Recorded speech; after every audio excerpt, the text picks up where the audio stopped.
ಈ ಎಲ್ಲ ಘಟನೆಗಳು ಹುಟ್ಟಿದ್ದೀರಿ ಎಂದ ಮೇಲೆ ಮಜಾ ಮಾಡಿ ಎನ್ನುವ ಫಿಲಾಸಫಿಯಿಂದ ಬರುತ್ತಿವೆ. ಹಗಲಿರುಳು ರೇಡಿಯೋದಲ್ಲಿ ಅದೇ ಹಾಡು ಕೇಳುತ್ತಿದ್ದೀರಿ, ಹಗಲಿರುಳು ಟಿವಿಯಲ್ಲಿ ಅದೇ ಹಾಡು ಕೇಳುತ್ತಿದ್ದೀರಿ. ಒಂದು ವೇಳೆ ನ್ಯಾಷನಲ್ ಲೆವೆಲ್ನಲ್ಲಿ ನೋಡಿದರೆ ನಿಮಗೆ ಹೇಳಲಾಗುತ್ತಿದೆ ಗ್ರೋತ್ ಜಿಡಿಪಿ ಇದೇನು ಕನ್ಸಂಪ್ಷನ್ ಅಲ್ಲವೇ?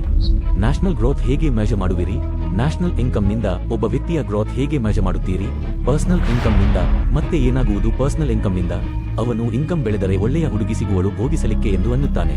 ಯಾವಾಗ ರಾಷ್ಟ್ರಕ್ಕೆ ಉನ್ನತ ಆದರ್ಶ ತನ್ನ ಇನ್ಕಮ್ ಹೆಚ್ಚಿಸಿಕೊಳ್ಳುವುದು ಆಗಿರುವಾಗ ನನಗೂ ಇನ್ಕಮ್ ಹೆಚ್ಚಿಸಿಕೊಳ್ಳುವುದು ಆದರ್ಶ. ನನಗೆ ಜಿಡಿಪಿಯ ಮೇಲೆ ಯಾವುದೇ ದ್ವೇಷವಿಲ್ಲ. ಜೀವನ ಯಾವುದಕ್ಕಾಗಿ ಇದೆ? ಜೀವನ ನೀವು ಜಿಡಿಪಿಗಾಗಿ ಎಂದು ಹೇಳಿದರೆ ಇದರ ಅರ್ಥ ಜೀವನ ಕನ್ಸಂಪ್ಷನ್ಗಾಗಿ ಇದೆ. ಏಕೆಂದರೆ ಕನ್ಸಂಪ್ಷನ್ ಇಲ್ಲದೆ ಜಿಡಿಪಿ ಬೆಳೆಯುವುದೇ ಇಲ್ಲ. ನೀವು ಸೈಕೋ ಅನಾಲಿಸ್ಟ್ಗೆ ಕೇಳಿದರೆ ಫ್ರಾಯ್ಡ್ ಅಥವಾ ಆಡ್ಲರ್ಗೆ ಹೇಳುವರು ಎಲ್ಲ ಕನ್ಸಂಪ್ಷನ್ ಏನಿದೆ ಅದು ತಿರುಗಿ ಬರುವುದು ಫಿಸಿಕಲ್ ಲೆವೆಲ್ನಲ್ಲಿ.